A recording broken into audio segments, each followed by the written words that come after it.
전 세계를 아주 뜨겁게 달궜던 월드컵이 지난 주일에 끝났습니다. 최선을 다해 경기했던 선수들에게는 응원과 격려가 쏟아졌고, 그 중에서도 특히 더 좋은 성적을 거두었던 선수들에게는 엄청난 환호가 쏟아졌습니다. 여러분, 이번에 월드컵 결과들을 잘 아시죠? 1등은 우승을 아르헨티나, 메시를 앞세운 아르헨티나가 우승을 했고요.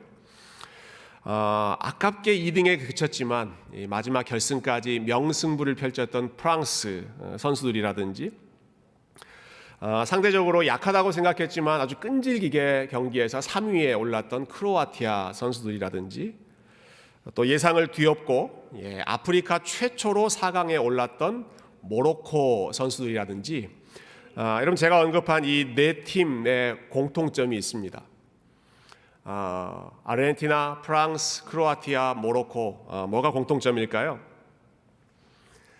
이 선수들이 자기 나라에 돌아갔을 때 뜨거운 환영을 받았다는 사실이 이 모든 네 나라의 공통점이었습니다. 얼마나 많은 사람들이 이 사람들을 환영하고 얼마나 열광적으로 이 선수들을 축하하고 또 격려했는지 모릅니다. 그렇지만 이러한 뜨거운 분위기와는 달리 우리 예수님께서 이 땅 가운데 오셨던 첫 번째 성탄절의 분위기는 이번 주말의 날씨처럼 차갑고 냉담하기 그지없었습니다. 이 땅의 주인 되시는, 이 땅을 창조하시고 온 세상을 만드신 하나님께서 이 땅 가운데 오셨지만 아무도 그분을 환영하지 않았습니다. 요한복음 1장은 이 상황을 이렇게 표현하고 있죠. 1장 9절부터 11절 말씀에 보시면,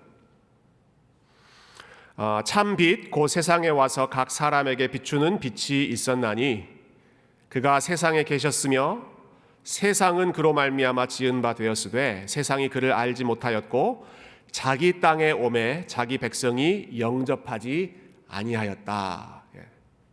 자기 땅에 오매, 하나님께서 창조하신, 하나님께서 다스리시는 그분의 나라, 그분의 땅에 오셨지만 자기 백성들이 아무도 영접하지 않았더라.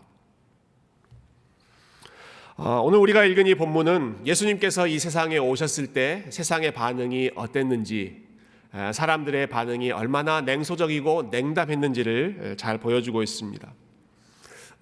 오늘 본문을 통해서 예수님에 대한 세 가지 반응을 저희가 함께 생각해 보면 좋겠는데요. 첫 번째는 예수님께서 태어나셨을 때 예수님을 경계하고 예수님을 없애려고 하는 사람들이 있었습니다. 헤롯 왕이 여기에 대표적인 경우에 해당하죠. 당시 이스라엘을 다스리던 왕이 헤롯 왕이었습니다. 헤롯 왕은 무척 유능한 사람입니다. 이 사람은 본인이 유대인이 아님에도 불구하고 유대인의 왕이 될 정도로 로마 제국에 아주 줄을 잘 서서 그 모든 권력을 뒤에 업고 온 땅을 다스렸던, 정치적인 능력이 정말로 탁월했던 왕이었습니다. 왕으로 다스릴 때에는 수십 년간 대규모 건축 프로젝트, 큰 건물들을 만드는 것, 이건 힘 있는 왕이 아니면 할 수 없는 일이죠. 큰 건축 프로젝트를 계속해서 진행했을 정도로 아주 능력 있는 왕이 헤롯 왕이었습니다. 그런데 이 헤롯 왕에게 갑자기 이상한 소식이 들리는 것이죠. 동쪽 지역에서 낯선 사람들이 와서는 그에게 이렇게 묻는 것입니다.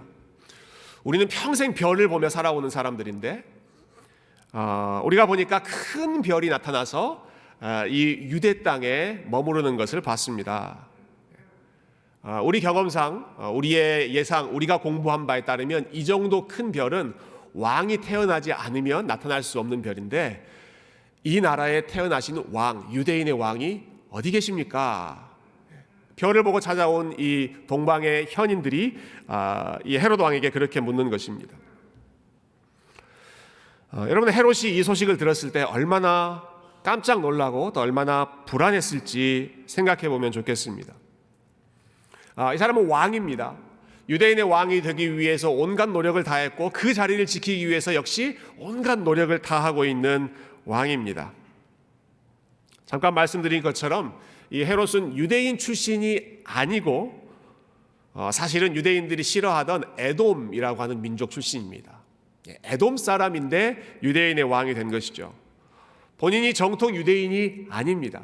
본인의 출신이 유대인이 아니라 유대인들이 싫어하던 에돔 출신의 사람들이었기 때문에 헤롯 왕은 언제나 자기의 출신에 대해서 그리고 왕으로서의 그 정통성이 약하다는 사실을 늘 불안해하고 그것이 헤롯 왕의 아킬레스건이었습니다. 근데 동방에서 박사들이 와서 유대인의 왕이 태어나셨다라고 하니까 헤롯 왕으로서는 정말 깜짝 놀랄 수밖에 없는 일이죠. 최근에 끝난 드라마 이 슈룹이라고 하는 드라마에 보면 비슷한 상황에 있는 그 왕의 모습을 볼 수 있습니다. 항상 불안함 속에 사는 왕이 있었습니다.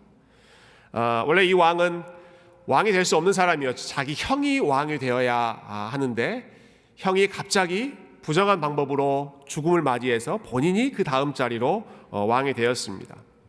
형이 죽는 과정이 올바르지 못했다는 것을 이 왕이 알고 있음에도 불구하고 자기가 왕이 되고 싶기 때문에 그 모든 것을 묵인하고 그 사실을 은폐하려고 했던 것이 이 왕의 모습이었는데요.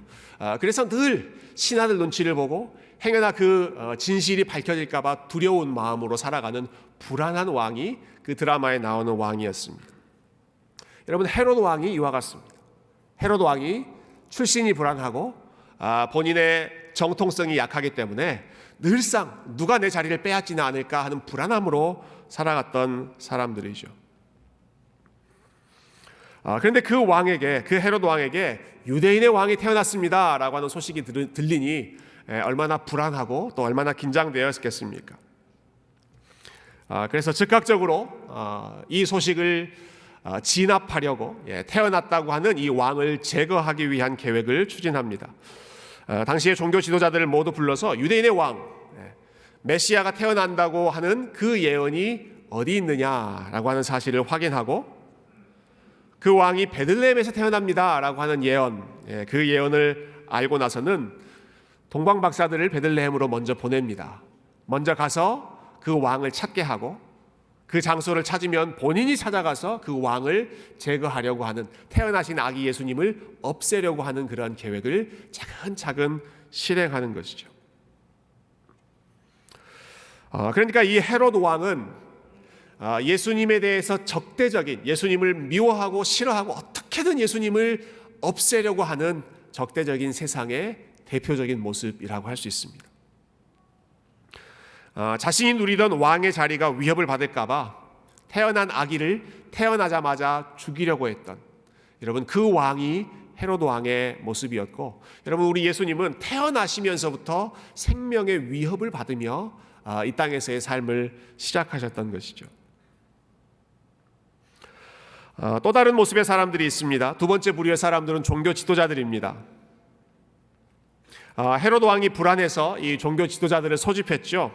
그리고 예수님이 태어나신다는 장소가 어딘지를 물어보았을 때 이 사람들은 아주 정확하게 그 장소를 알고 있었습니다. 오늘 본문 5절과 6절 말씀 한 번 더 같이 읽어볼까요? 5절 6절 같이 읽겠습니다. 시작. 이르되 유대 베들레헴이오니 이는 선지자로 이렇게 기록된 바 또 유대 땅 베들레헴아 너는 유대 고을 중에서 가장 작지 아니하도다. 내게서 한 다스리는 자가 나와서 내 백성 이스라엘의 목자가 되리라 하였음이니이다. 아멘. 여러분, 이렇게 대답하는 사람들은 제사장들과 서기관들이었다 기록합니다. 이 사람들은 전문 직업 종교인입니다.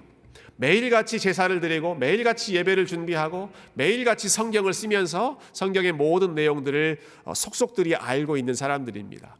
그래서 헤롯 왕이 메시아에 대한 예언이 어디 있느냐라고 했을 때 곧바로 베들레헴에서 태어납니다라고 하는 사실을 알았던, 곧바로 그 사실을 헤롯 왕에게 알려주었던 사람들이죠.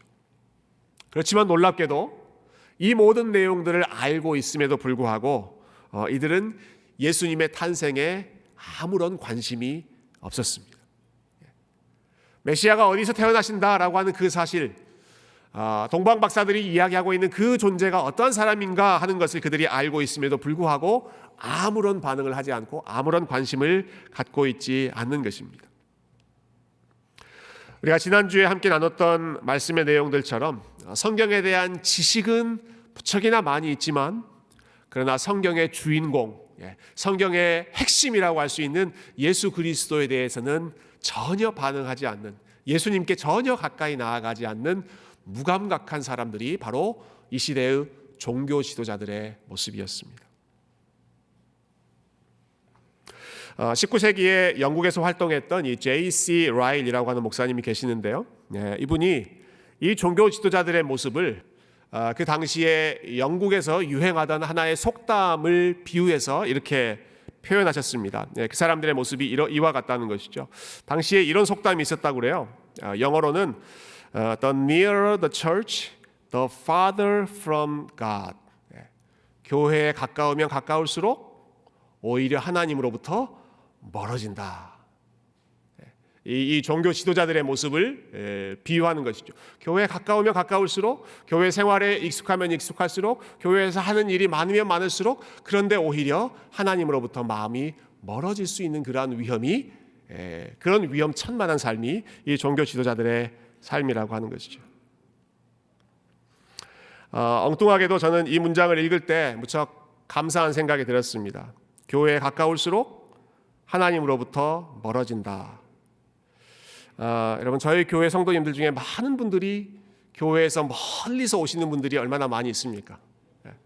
아마 아틀란타 교회에 성도님들이 평균 드라이브 하는 그러한 거리를 평균 잡으면 아마 우리 교회가 제일 평균적으로 멀리서 오시는 분들이 많지 않을까 싶습니다. 가까운 교회 놔두고 멀리 있는 이 교회까지 내려오시는 게 항상 마음에 좀 부담이 됐었는데, 이 라일 목사님이 가까운 교회에 갈수록, 교회가 가까울수록 마음이 멀어질 수 있다는 이야기를 하셔서 우리 교회 로케이션이 괜찮다는 생각을 잠깐 해봤습니다. 물론 이분이 말씀하시는 것은 물리적인 거리를 말하는 것이 아니겠죠. 교회 생활과 교회 문화가 점점 더 편해지고 익숙해질수록, 교회에서 하는 일이 많아질수록, 성경에 대해서 많이 알고 봉사한 경험도 많아지고, 심지어는 제사장과 서기관처럼 교회에서 일하는 것이 본인의 직업, 본인의 생업이 되는 그러한 삶을 살아가는, 교회에 그토록 가깝게 살아가는 사람일수록 오히려 하나님으로부터 멀어지는, 오히려 예수 그리스도께 가까이 나아가지 않는 그러한 위험한 삶을 살 수 있다는 것입니다. 예수님이 어디서 태어나시나요? 베들레헴에서 태어나신다고 했어요. 가보세요. 베들레헴에서 태어나신다는 말씀이 있습니다. 한번 가서 보세요. 알고 있지만 사람들을 보낼 뿐 본인이 가서 예수님을 경배하지 않는, 여러분, 이토록 무감각해지고 그리고 무관심한 종교인이 된다면 이것이 얼마나 안타깝고 두려운 일이 되겠습니까? 교회가 점점 편해진다, 성경 말씀을 더 많이 알게 된다, 교회에서 하는 일이 더 많아진다, 심지어는 교회에서 하는 것으로 생업을 삼게 되었다. 여러분, 이것은 너무너무 복되고 감사한 일인 줄로 믿습니다. 여러분, 이것은 하나님께서 우리에게 주시는 섬김의 기쁨이고 또 사명이고 너무너무 하나님이 주신 귀한 복이지만, 우리가 이것이 우리의 매너리즘으로 바뀌고 그것이 오히려 우리의 마음을 주님께로 더 가까이 이끌지 못한다고 한다면, 우리도 똑같이 제사장과 서기관들처럼 그저 그 모든 종교 생활에 너무너무 익숙해져 버린, 매너리즘에 빠져버린 종교인에 불과할 수도 있다는 사실이, 우리가 이 말씀을 통해서 다시 한번 거울 삼아 우리 자신의 모습을 돌아볼 수 있는 그러한 시간이 되었으면 좋겠습니다. 저와 여러분의 삶이 이와 같은 냉소적인 종교인의 삶이 아니라, 우리가 믿음으로 살아가는 시간이 쌓이면 쌓일수록, 주님을 알아가는 그 깊이가 깊어지면 깊어질수록 우리 주님을 더 사랑하고 주님께 더 가까이 가고 주님께 더 많이 엎드려 경배하는 귀한 예배자의 삶이 될 수 있기를 주님의 이름으로 축원드립니다. 여러분, 그렇게 하기 위해서 반드시 필요한 것이 있습니다. 그것은 언제나 우리의 마음속에 하나님의 은혜를 다시 새롭게 하는 것입니다. 하나님의 은혜로 시작해서 하나님의 은혜로 끝나는 그 은혜의 원리를 다시 한번 기억하는 것이죠.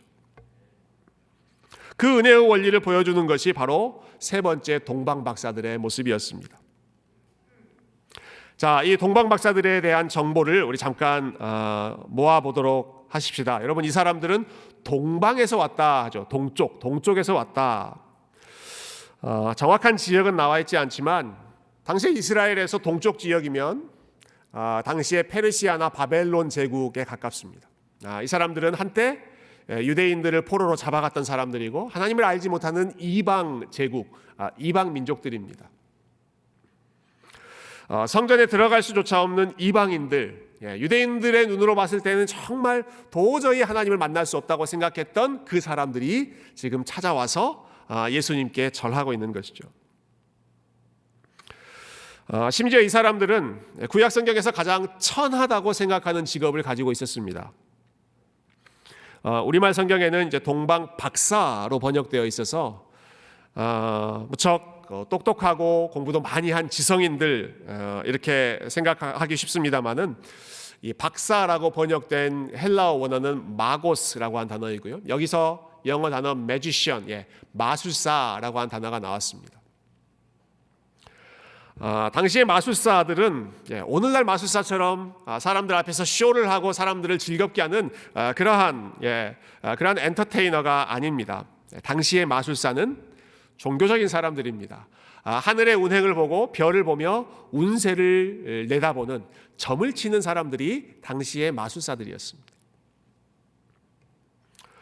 여러분, 구약 성경의 율법은 오늘 본문에 나오는 동방 박사들처럼 별을 보면서 또 하늘과 해와 달 이러한 것들의 운행을 보면서 점을 치는 사람, 운세를 이야기하는 사람들을 가장 가혹한 벌로 처벌했습니다. 그들을 신접한 사람, 점 치는 사람, 무당이라고 해서 그 사람들을 가장 엄한 벌로 다스렸던 것이 유대인의 문화였습니다. 그러니까 이 동방 박사들의 상황을 여러분 한번 생각해 보십시오. 이들은 성경도 잘 모릅니다. 유대인을 포로로 잡아갔던 동방에 있는 제국들의 사람들입니다.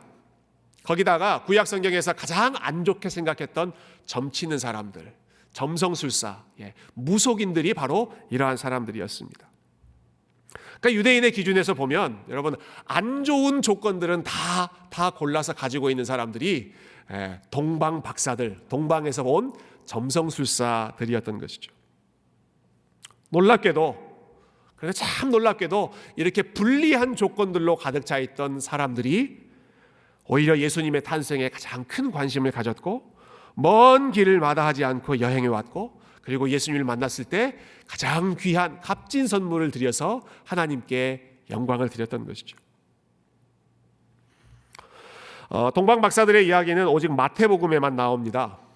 그런데 마태복음은 유대인들을 주로 대상으로 예수님의 이야기를 기록한 성경입니다. 유대인들에게 들으라고 쓴 성경이 이 마태복음입니다. 여러분, 유대인들의 기준에서 볼 때 제일 자격이 안 되는 사람들, 동방에서 온 이방인이고 점쟁이였던 그 사람들이 예수님 앞에 가장 먼저 나아갔고 가장 먼저 절하고 경배했다. 여러분, 이 사실이 전달하고자 하는 의미가 무엇일까요? 여러분, 유대인들이 주로 구성된 그 사람들에게 이 메시지, 예수 그리스도의 성탄에 대한 이 동방 박사들의 모습을 보여주는 유독 유대인들에게 이 사실을 들려주는 이유가 무엇이겠습니까? 사람들이 보기에 전혀 자격이 안 되는 그러한 사람들이 오히려 하나님의 선택을 받고 하나님께서 오히려 그들을 사용하여 영광을 받으시고 찬양을 받으시고 경배를 받으신다는 사실을 통하여 하나님의 은혜가 무엇인지를 분명하게 보여주고자 하시는 것이죠. 여러분, 이것이 동방 박사들만의 이야기입니까? 그렇지 않습니다. 예수님의 탄생 이야기에서 중요한 역할을 했던 사람들, 그들의 면면을 여러분 한번 생각해 보십시오. 결혼하지 않는 상태에서 아기를 낳았던 소녀, 티네이저 소녀 마리아, 가난한 시골 마을에서 목수로 살고 있던 노동자 요셉, 생활비를 벌기 위해서 대낮에도 일하고 한밤중에도 나가서 밤중에도 일해야 됐던 목자들, 그리고 오늘 본문에 유대인들이 종교적으로 경멸하던 이방인 마술사들, 점쟁이들, 여러분 어느 누구 하나 당시의 기준으로 봤을 때 자신의 삶을 자랑할 수 없었던, 나는 이 정도로 괜찮은 삶을 살았다라고 말할 수 없는 스캔들로 가득한 인생들이 성탄 이야기의 주인공이었습니다. 당시에 높다고 생각하는 사람들, 왕이라고 떵떵거리던 사람들, 종교 지도자들이라고 사람들에게 가르치고 이렇게 저렇게 지시했던 그러한 사람들은 예수님을 예배하고 성탄 이야기의 중심에서 뒤로 물러나 있고, 그러나 하나님께서 가장 연약한 사람들, 가장 소외되어 있던 사람들, 가장 밑바닥 인생이라고 치부받았던 그러한 사람들을 선택하시고 사용하셔서 하나님의 가장 큰 기적, 예수 그리스도께서 탄생하시는 그 기적의 주인공 역할을 맡게 하시는 여러분, 이 하나님의 은혜의 원리, 그 누구도 하나님 앞에서 자랑하지 못하고 오히려 우리의 자격 없음이 하나님의 선택받음의 이유가 되는 여러분, 이러한 은혜의 원리가 성탄을 통하여 우리가 다시 한번 기억해야 할 진리의 메시지, 복음의 메시지인 줄로 믿습니다. 세상에서 존귀하다고 여겨지던 자들은 하나님께서 낮추시고, 그러나 낮은 자들은 높이셨던 그 하나님의 은혜의 손길에 저와 여러분의 삶을, 저와 여러분의 마음을 활짝 열고 예수 그리스도를 높이는 그러한 우리 세교회 성도님들이 다 되시기를 주님의 이름으로 축원드립니다. 마지막 한 가지만 더 생각해보고 말씀을 정리합니다. 여러분, 성탄은 진정한 믿음이 무엇인가, 믿음이란 무엇인가 하는 것을 우리에게 가르쳐 줍니다. 여러분, 아기 예수님을 만난 동방 박사들이 어떤 일을 했죠? 예수님께 황금과 몰약과 유향이라고 하는 아주 귀한 선물을 예수님께 바쳤습니다. 여러분, 동방 박사들이 무엇을 위해서 예수님께 이 선물을 드렸을까요? 여러분, 동방 박사들이 예수님으로부터 무엇을 얻으려고 이러한 선물을 예수님께 드렸을까요?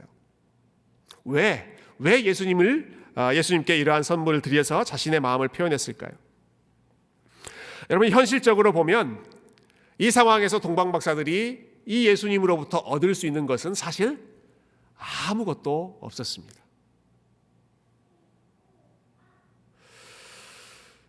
우리가 지난 금요일에 주일학교 아이들이 여기서 섀도우 드라마를 했죠. 예수님께서 어떠한 일들을 행하셨는지를 아주 멋있게 이 섀도우 드라마로 보여주었습니다.